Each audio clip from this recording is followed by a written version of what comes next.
just a couple bad weather fans representing New York, talking all things sports. Man, what could go wrong? We got Alex, who's a fan of the Knicks, and Mike of the Nets. The yin-yang of the tri-state, place your bets on the Yankees, Giants, Mets, or Jets. Yeah, you should listen if it's sparking your interest. If you made a vow to your team, don't break it. Bad weather fans is the relation.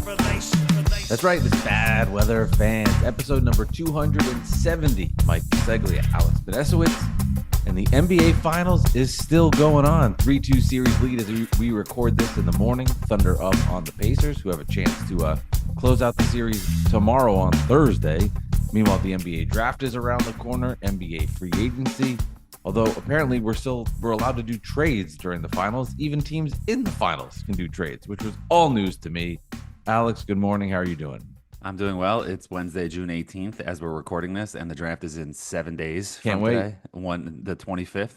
Can't wait. The potential game 7 of the NBA Finals is Sunday. So, the NBA calendar makes absolutely no sense. But they're milking it, man. It's just make the first round 5 games, or put that first round like every other day. No way, man. Money. I know they got to shot. spread it out and get the weekends in, and or at least make the finals every other day or something, unless there's a travel day. You know what I'm saying? Like, I don't know. Which is crazy too, Alex, because the NBA Finals is going on. It's 3-2 Oklahoma City. Yeah, they have a chance to close it out on Thursday night, which I think they will do. But just thinking about like when the Knicks were playing, it felt like they were going on forever. Could you imagine? And I'm glad this is not happening. But could you imagine if the Knicks were still in the finals? I mean, we're basically kissing July, and there's still hoops. Is crazy. Yeah, it's nuts. I told you when the Knicks got eliminated, I was upset, and I wish they could keep going. But there was part of me, like the personal Alex, the real Alex with a wife and a kid and a house and a job, and I gotta go to sleep. Like I was part of kindly like a little bit of relieved because it's a marathon, man. It's like every other day, especially the conference finals was literally every other day. It's almost like baseball playoffs where it's like literally every day you have this stressful, crazy game every day. Yep. It's a lot, but at least baseball it's over quick because it's every day. So Yep. it goes fast. You can have a whole series in a week. Yep. So it's basketball is a marathon. They milk it, and then to have the draft in like a few days after the finals potentially ends, the last possible game in it, and to have trades from the team in the finals because they have to make trades because the draft is in a week. You know what I mean? Yeah. They have to do their thing. Worry about next season, and there's no roster moves that a GM needs to do now in the finals. But still, it's ridiculous. I mean, because they weren't trading any players playing, but I was just thinking to myself, like, what if the Pacers were like, you know what? We've seen this matchup versus the Thunder. We really need to get another big that can help. We're thin at the center spot. Let's deal for Nick Claxton. Let's get him here. We can mortgage a couple first round picks. I mean, we're in the fucking finals. It's 3-2. Fuck it. This is the time to do it. We'll give away future first. And then Nick Claxton is like showing up for the Pacers, coming off the bench to spell Miles Turner, who can't hit a 3 in the series. No, what's worse, what if there's a trade that's leaked and it's like Miles Turner is getting traded and he's getting traded 3 days after losing game 7 of the finals? Like, I will talk about a shitty week for him. Like, it's I'm possible. glad you said that. That's why I do think that this Durant deal is done, but I think that they are not announcing the trade because, it's one thing with Desmond Bane. Right. Who got dealt. But I think a Kevin Durant name, although he's not the same star he was, he's been in the league for 18 years. He's 37 years He's old. still a name. He's still Kevin Durant. Yeah. I think they know they don't want to pull an A-Rod, essentially, and overshadow the finals. Yeah. So once this thing is over, I think a day or two later, you'll hear he's going to whichever team he's going to. It's going to be before the draft. So, yeah, yes. I agree. So that little window, it might end tomorrow on Thursday, the 19th at game 6 or game 7, whatever it is. It's on Sunday. Either way, it's ending. He's going to get traded sometime in the next few days. And his podcast co-host, I don't know if he was trolling or not. What's his name? Eddie Gonzalez. Yeah, he said that the trade is done, something like that. They're just waiting for Shams. But he might have been trolling. But, they're a bunch of trolls. And speaking of trolls, with Jalen Brunson, man, last night tweeting out that you read the tweet for people that missed it because it was late at night. So Jalen Brunson, late at night, sending out a tweet. I think this was at like 10:27. I want to say you're right. 10:27 p.m. June 17th. Catch me in the morning, man. I'm a lot sharper. Yeah, and this is somebody who hasn't tweeted since March 31st. Wow. something about the roommates, and hasn't tweeted anything funny like normal Jalen Brunson stuff since March 13th when he told Josh Hart know the rules. They were joking, which was funny. He's retweeted a few things, but it's been nothing. Out of the blue, he goes 10:27 p.m. and 6:17:25. He goes, I am genuinely confused. I am genuinely confused. That, of course, throws everybody in a tizzy, annoys a Coach. lot of people. The coach, we're talking about we have no coach, we have no this, the Knicks don't this. Well, what are we? I'm confused. What are we doing? Meanwhile, then 10:38, so waits 9 minutes and goes, damn, my bad, y'all. I was talking about Love Island, the TV show. Like, come on, man. Like, you know what I mean? There's a time to troll. It's trade deadline. You want to throw out an emoji. You want to do this. You want to do that. But, like, right now, Knicks fans are in a, I don't want to say they're in a panic, but we're in a state of flux. We don't know. Anxious. Anxious. We don't, thank you. We don't know what's the next move. We don't know if we're at the point where the Knicks organization messes up the climb. You know what I mean? There's always that moment in every era where the climb is messed up by an organizational move, and that's with every franchise. But it's teams that don't win. There's always something that goes wrong. Whether it's you amnesty Chauncey Billups instead of waiting, and then you could have gotten Chris Paul by amnestying Amari Stoudemire. Like you make a silly trade, you trade Ewing, and you know what I'm saying? Like, there's so many things over the years. I wasn't prepared for that conversation just off the top of my head, but there's so many things that happen in a climb and that mess up the climb and the eras. And, this is something that we're at that point where it's either you're going up or you're going down. You know what I'm saying? There's no in between. Well, there could be an in between, but you might cap it off or, with a Taylor Jenkins hire who the Grizzlies didn't want. We'll get to that in a minute.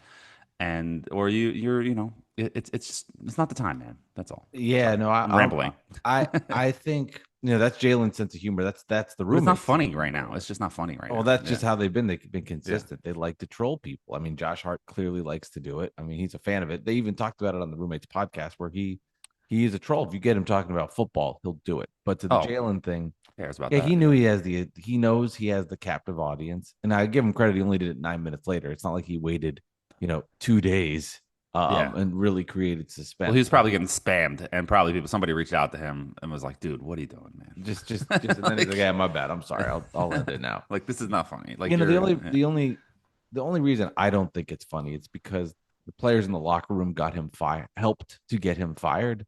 Now they weren't the people that pulled the trigger and ultimately made the decision. That came from upper management, whoever you want to qualify that is. But they went in, they talked to these guys, and they were like, "All right, players talked, we're making a move." So it's like you got him fired. You partially got him fired, and now you're having fun with it. That to me is the part that would irritate me. Like if I'm Tibbs watching this, I'd be like, "Go fuck yourself," like, come on, man. That part would annoy me from that aspect, and then also, Josh Hart getting into it with Nets fans. I think it's just all great. Like I love it, and That's unfortunately, fun. I mean, and unfortunately, like for the Nets, like he's right. He's basically well, what was his tweet? So the people know. Yeah, so you Nets Insider, I think, was tweeted Yeah. something. Yeah, Josh Hart was tweeting about his golf game or his golf swing or something like Posted that. a video about his golf swing. Yeah. Yeah, and then Nets Insider quote tweeted it, and I'll read it. He wrote, "Death, taxes, and the Knicks golfing in June. MSG, the world's emptiest arena. Hashtag roommate show. Hashtag New Jersey Nets were better." And Josh Hart quote tweeted that and said, "That's a good one. Now Google my record against y'all since I became a Knick."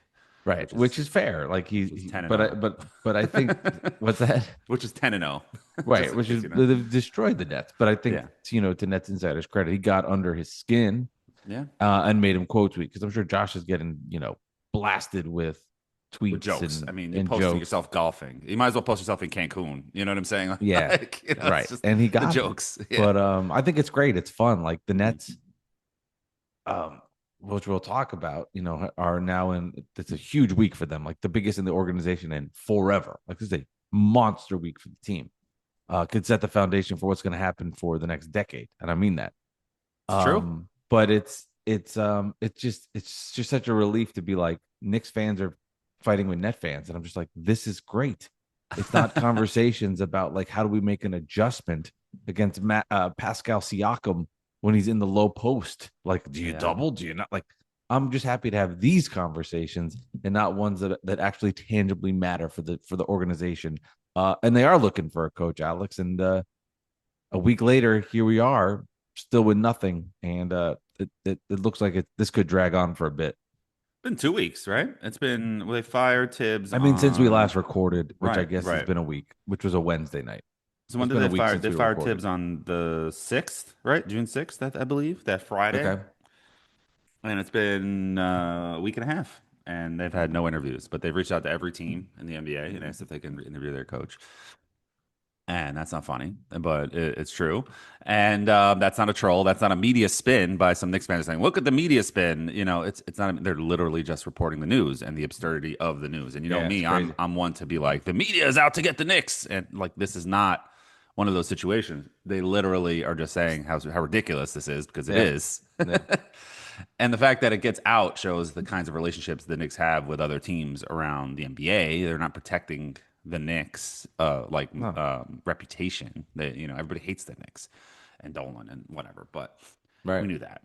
But so they're interviewing. The first interview is happening this week. We don't know what day or when it is. It could have happened already with Taylor Jenkins, the former Memphis Grizzlies coach, who was fired 9 games before the end of the season, which was absurd, which was more Yeah. absurd than firing Tibbs at the end of the year, which is something the media overreacted to, considering that this happens all the time in the NBA, those kinds of firings. It happened twice before this year with Mike Malone and Taylor Jenkins. I was watching a video to go back on why Taylor Jenkins was fired because clearly something was wrong if you're going to fire a guy, 2 weeks before the season, So Yeah.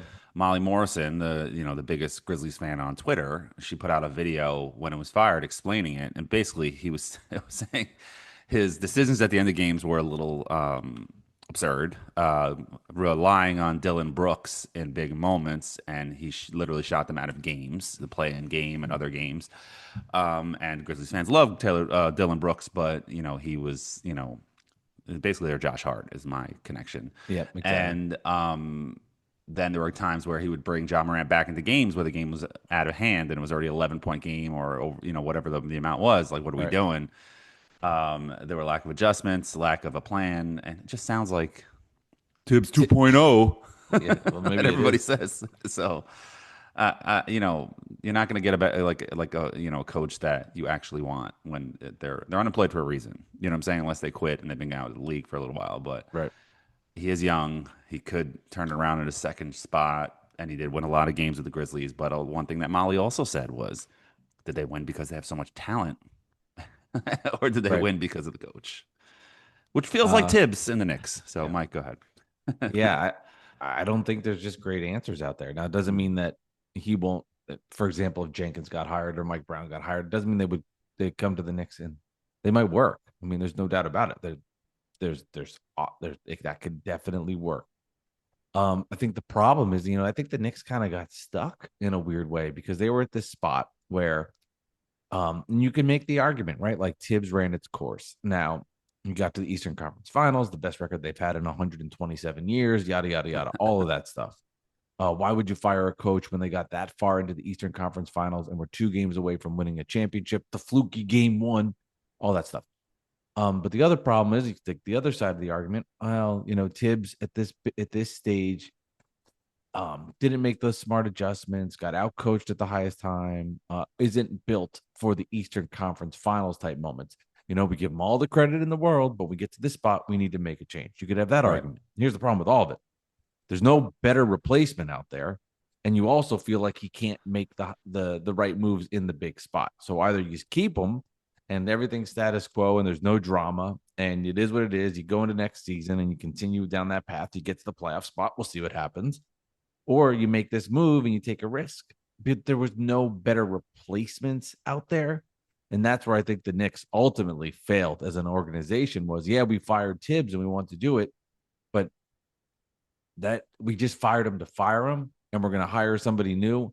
And it's a complete risk. There's no guarantee. And you could be making a disastrous hire as opposed to keeping him, which what the flaws are. But in the long run, I think for the short term spot, probably in a better position. Now there's just so much wild card out there. And when you feel shitty about where Tibbs in a big spot and there's no good replacement options, you're kind of stuck. and that's where they are. Yeah, and that's why people are saying there was no plan because the plan was to fire Tibbs and then figure it out later, and that's not a plan. You know what I mean? That's just not a plan. Technically that's the plan. It's just a Well, shitty then one. you could say that everything's a plan. Then you know what Yeah, I'm saying? The plan is we have no plan. That's the plan. right. Sounds like a Seinfeld episode. The show about nothing. You know. Dude, what's the plan, Jerry? The plan is we don't have a plan. Ah, there you go. Yeah, just like Tibbs just shows up at work, like George, like after he gets fired, like nothing happened. Yeah, no. What are you doing here, Tibbs? And he's like, he starts going, Cole, get the balls. Yeah, I don't know, Uh, man. I don't know what's happening, and that's also part of why it's annoying with Jalen Brunson's post. You know what I mean? It's just exactly. like we're in this world of the unknown. Like now's not the time to troll your own fan base. You know what Yeah. I'm saying? Like, Yeah. anyway, um, I don't know what's next. We're going to talk about this coach thing again, and it's just like, what are we doing? Taylor Jenkins, the only one who was interviewed, reportedly the only one who was interviewed. Mike Brown's interested, as per Ian Begley. It's Mike Brown or Taylor Jenkins, and he's been right about everything. So I think you can assume it's one of those two that's going to be the next coach. Unless, and he also said though that Jason Kidd's not out, which we talked about a million times already, also, and everybody's talked about. So they could circle back on that. We'll see.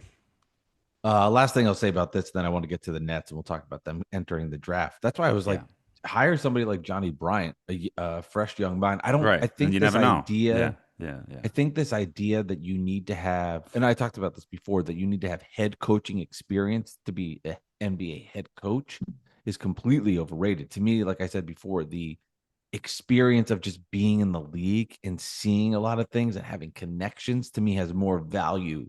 For example, Jordan Ott now in Phoenix, as I talked about on the last episode, everything he had seen with the Nets, I think gets him to this point that he deserves the chance to be a head coach. And I feel Why the same way Sam about Cassell? Sam Cassell. Cassell, Yeah. Johnny Bryant. I feel the same way.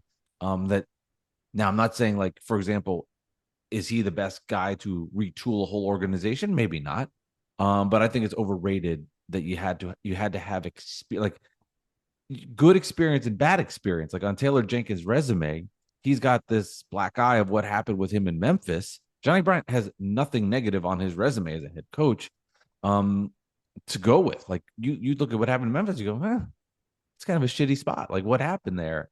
Even Mike Malone, like what happened there? And I'm all about giving a fresh voice. I don't think it necessarily means that you can't handle big spots or big moments. I think all of that, especially in basketball, is completely overblown. Yeah, With the and these players are in a tight fraternity where they know what happened to Taylor Jenkins. They know what happened to Mike Mhm. Malone. They have friends on these teams, But exactly. go ahead. Sorry. Cut you. Uh, Just wanted to get that in there. please get it in. Yeah. The Nets. Wow, why are you laughing? Please, The I'm sorry. Nets. We Um, pull that then, you know. yeah. The Nets, number 8 pick in the draft. A Yeah. lot of rumors flying everywhere. What I know you saw this and got annoyed by it on Twitter or made a joke, but it's true. Like the Nets are the only team in the NBA with cap space. Yeah. They have a million draft picks. Like the Nets are going to be involved in this all these trade scenarios. They could help facilitate Kevin Durant. Are they looking to move up so they can get another lottery pick and swing some of those late first rounders and turn them into a second lottery pick? I think the dream for Net fans would be if they somehow got the Spurs involved and were able to move up to 2 spot to get Dylan Harper. I would say, like, from a Spurs perspective, because I like going deep inside Spurs basketball, I don't think it would make too much sense. I personally, if I'm the Spurs, would not go all in on Kevin Durant and mortgage the second pick in the draft. I think the problem was like the Spurs weren't expecting to move up like that high, and it happened. And I don't think they were like, hey, we're going to pair him with, De'Aaron Fox. I think if they knew they were getting the second pick in the draft, they probably don't make the Fox trade. Mhm. Because they got 2 guards there. But hopefully they give in and they want to get Durant now, and it fits into this now timeline with Castle, Wemby, Fox, and Durant. You got a squad. I hope like the Nets can take advantage of some of these teams, and they can move up to a second pick. Like that to me would be the ultimate dream, but we'll see what happens. Yeah, and the Nets should also not just facilitate trades, and that's the joke I've been saying, is the Nets fans think that they are supposed to be involved in every trade, and They might be. why weren't we in this trade?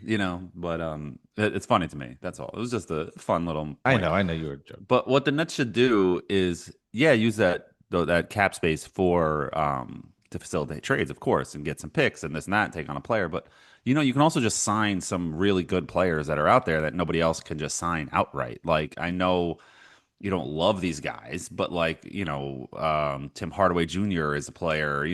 Just anybody. Dennis Schroeder you could bring back. Al Horford is a free agent. You know what I'm saying? Like there's guys like you could just bring in that professional basketball players on your team. You can even bring Brooke Lopez home, and Clint Capella, like Malcolm Brogdon, Bruce Brown. You know what I mean? D'Angelo Russell still, Karis LeVert's back out there. You know what I'm saying? Like there's Chris Boucher, whatever his name is. He stinks, but there's guys out there, even Chris Paul, he probably won't come. But you know what I'm saying? Like the point is you can get a bunch of rookies and then they need some people to teach them how to be professionals and get them on the team and be a good basketball team. I agree with that. And I think at the point they will do that. But I think until you get there and there's teams that are desperate, you want to take advantage of them. There's the teams that are going to. There's only so many picks you can get. I mean, like, listen, learn from the Knicks. Sorry. Go ahead. Yeah, but it's not even just about the picks. It's about taking young players on so that they can take bad contracts because this second apron, which basically, is a code word for a hard cap, right? Like there's some teams that are in the second apron, but you see what happens when you get there. Not going through the nuance of what it does to you, but you basically just get destroyed and you have to shed salary because it costs you too much, especially when you're not winning. Like look what Phoenix is in the second apron and they have to shed Durant. This Bradley Beal contract is, eroding the organization in real time and just crushing them. So the second apron is code for a hard cap, which is back to the Knicks for a second, why it was so valuable for Brunson to take that hometown discount because it does give the Knicks so much more flexibility to keep their core intact. But with that in mind, because these teams have to shed salary, Nets have to take advantage of that. So even before they sign some veteran guys, like see if you'll take a pick, see if you'll, hey, we got to shed Kristaps Porzingis, take him on, and then get a first round pick later. There are so many picks you can get, but at the same time, no, you can get as many as you want and keep using them. I mean, I know you joke about the Thunder and it took them 25 years, but that's what they did.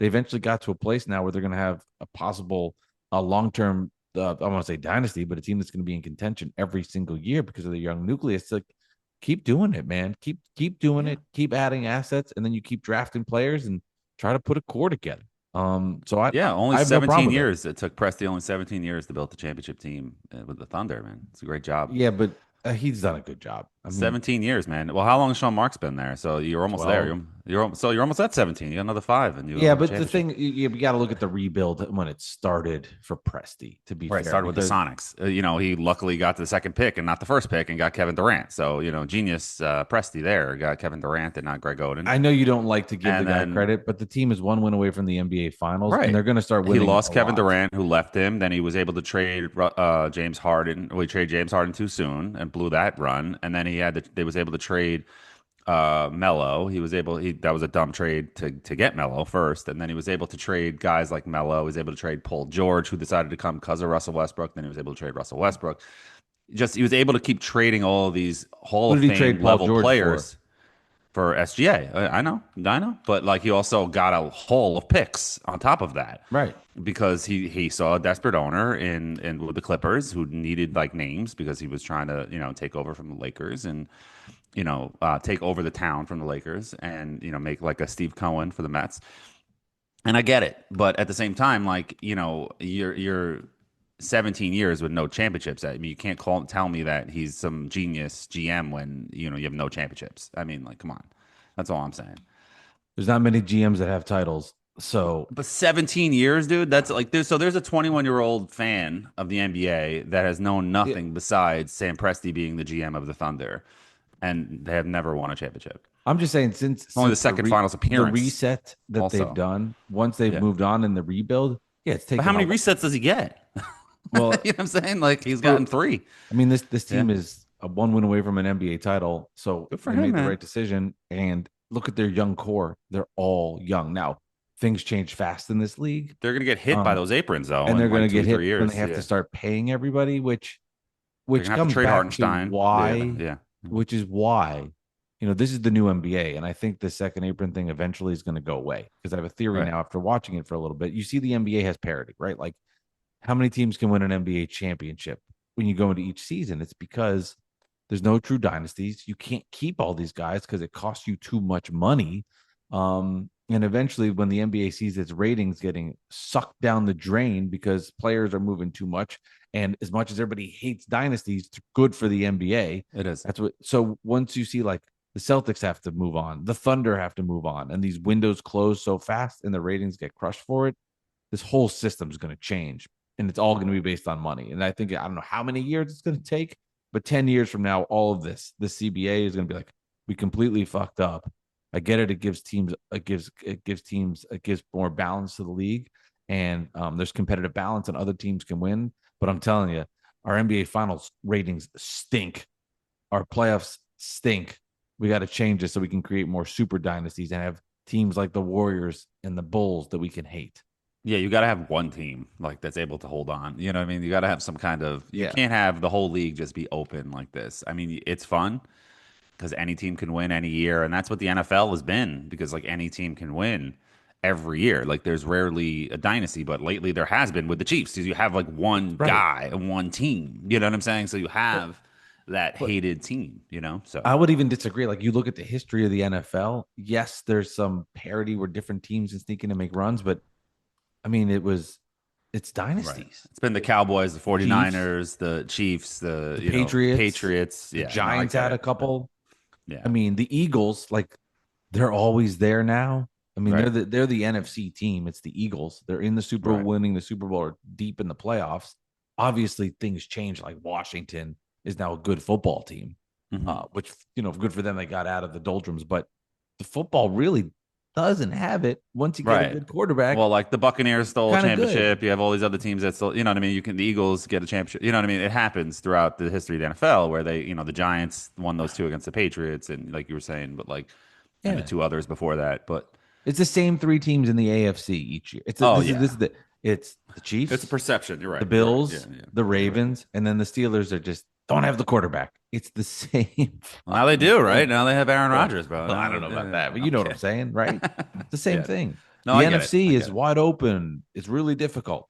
It's the Eagles. Like it's Yeah, the but same thing. for a good decade or so, the NFL had the parity where it was like, I feel like the 2000s was like a decade for the NFL to take off, and then they focused on fantasy football and kind of ruined the sport a little bit in my mind, and made it too offensive, and they focused on fantasy, and there are fans that are like 20 years old, like we're the same fan that's a Thunder fan or an NBA fan, 21 years old, only seen Sam Presti as a GM probably doesn't have a favorite football team, is just fans of his fantasy football team. And I think that's ruined the sport a little bit. But besides the point, they had a great run where it was like literally there was any team can win. And now it's back to the dynasties and stuff like that. So the NBA Yeah. is trying to get there. And I think a lot of it also is that we focused on TV ratings when meanwhile there's a lot of illegal streaming. There's a lot of streaming in general that I don't think is encompassed in the TV ratings. And I think we need to adjust the way that we talk about I successful agree. finals and successful TV I agree. shows and successful games streamed because like we have to encompass everything, the streaming, the this, or that. Like there's social media conversations you have to talk about as well. Yeah. Like the Nets have a huge following on social media. They're a global brand, but locally, they're not as popular, and it's because they had the stars for a little bit, and that puts them on the map, and that's why teams will do that. And even if they don't win, that's why they want Kevin Durant. Even though he's not going to get you a championship, he'll get you on the map. The Spurs, they got Wemby. They're European famous now, but you get Kevin Durant, you're globally famous. you know. Yeah, no, I But agree with that. I think that's a really good point about the ratings thing too, is things have changed. I yeah, think there's two reasons. There's two things. Like one, there's people that hate the NBA will always go back to that because they hate the league. TV ratings. They hate the league. Um, Obviously the revenue is through the roof, so you Mhm. could argue everything I just said was incorrect based on all of that. Absolutely. I could totally see that side of it, is it's a global brand. And just because the ratings were 20% lower this year than when you didn't have the Celtics in the finals or the Mavericks with Right. Kyrie and Luca, right? Which is the huge name globally, of course. Yeah. I totally understand that, and the day-to-day of it. I do think though eventually once you don't see these teams able to establish themselves, because I think it's really good for the sport when you have Yeah. dynasties. I do think that will ultimately change them. And we'll also see with the Nets what happens with this Ace Bailey report that came out that teams have soured on him. He's not meeting with them, and they don't, for whatever reason, haven't loved Ace Bailey. If he drops to 8, I think if you're the Nets and you have the 8th pick and you haven't moved out of it at that point, you got to take the risk, you got to take the chance, and you'd be very fortunate to be making that pick. And then it'd just be exciting as a Nets fan going into next year. They're going to stink, but they're going to stink with guys that you're going to be building around, not around guys that won't be there for the future. So that is that's the exciting part is, who the guys are. I don't know yet. What trades they're going to make, we don't know yet, but there's buzz around the team this year, and there was no buzz. I mean, no buzz. No buzz last year. None. None. Zero. Zero. Zilch. And now the Nets are we talk about this all the time here. Where the Nets are climbing up the mountain. So like they get to a playing game or they get to the 6th seed, 7th seed, you'll be excited. And the Knicks are at the top of the mountain where it's like, the little snowy cap on the mountain. They're like at that part, but they're not over the top. They're like at the top of like they're getting to the top. Yeah. So like a play-in game would be disastrous for the Knicks. But a playing game for the Nets is amazing because they're going up the hill. So it's an exciting time for Nets fans and just enjoy it. Enjoy the run. Don't be miserable. Just enjoy it. If Ace Bailey falls to you at 8, celebrate and take him. He's the talent. Like, you know what I mean? Figure it out. You love your coach. You love Jordy Fernandez. You think he's a great coach, For now, until he's on the Knicks. Yeah. But like seriously, you love Jordy Fernandez. You think he's a great coach. He develops talent, gets the most out of it. Get a top 3 talent in Ace Bailey who falls to you and celebrate. Yeah. You know what I'm saying? Like, don't be upset about it just because of some workout BS. Nobody remembers that stuff in 5 years. No. They'll remember if he panned out or not. That's it. All right, Alex, you ready for a little jersey number trivia? We're bringing Yeah. it back thanks to Dolan J. Trump. He doesn't sell swag or any more of his, apparel, but if he did, I'd tell you to go check it out. But he's a great guy, a great follow on Twitter, Dolan J. Trump. Check him out. Very So fun. jersey number trivia. Account. Jersey number trivia time. He gives me a Nets person jersey number and clues, and I read it to Mike, and he gives Mike Knicks number and clues, and he reads it to me, and we have to guess. So, do you want to go first, or I'll read to you first. okay? All right, you ready? I'm ready. He played 9 seasons in the NBA, with only one of those with the Knicks. Okay. He made 47 starts for the Knicks during the 2003-2004 season at the forward position, where he averaged 16 points and 7 rebounds. 2003, 2004. Forward. Okay, keep going. He was a member of the 97-98 All-Rookie team after being drafted in the lottery by the 76ers. Tim Thomas. No. Hmm. He was acquired by the Knicks in a 4-team blockbuster that involved the likes of Glenn Robinson, Latrell Sprewell, and Terrell Brandon. Ooh, this is tough. Well, I had to edit one of his clues. I've already read it because I was like, that gives it away. Well, actually, it was his idea. We collaborated. That's fine. Whatever. But I'll give you that clue at the end. 2003, 2004. Forward. Averaged 16 points a game for the Knicks. Wow. Yeah. His career also featured stops in New Jersey, Dallas, Philadelphia, and Milwaukee. Oh, Weatherspoon. No. No? You'll get it after this. He played college ball at the same university as Kyle Kuzma, DeLon Wright, and Knicks legend Michael Doliak. No idea what college they went to. What's the number? He wore number 2 with the Knicks. Number 2. Oh, Mo Taylor. Nope. Number 2? I'll edit the clue back. He was a member of the 97-98 All-Rookie team after being drafted 2nd overall by the Philadelphia 76ers. 2nd overall?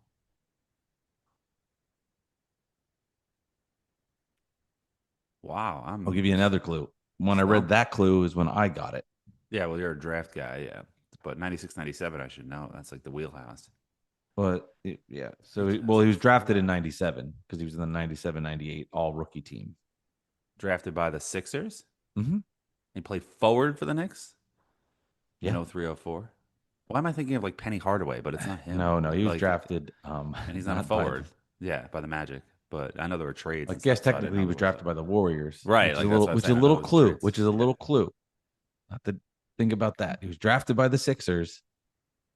Doesn't mean he played with the Sixers. But you said he played with the Sixers. No, I didn't. I thought you said he played with Philadelphia, this person, that person. No, he said he that was team. drafted. Well, I gave you the teams he ultimately played with. Right. So that's what threw me. Okay. So I guess that was a little misleading. He went to the Sixers later in his career. I believe the stop before the Knicks. Play forward. He was drafted by the Sixers. He was traded on draft day for somebody you've already mentioned. That doesn't help. His teammate was Andre Miller at this school in college. Now I'm just making up clues.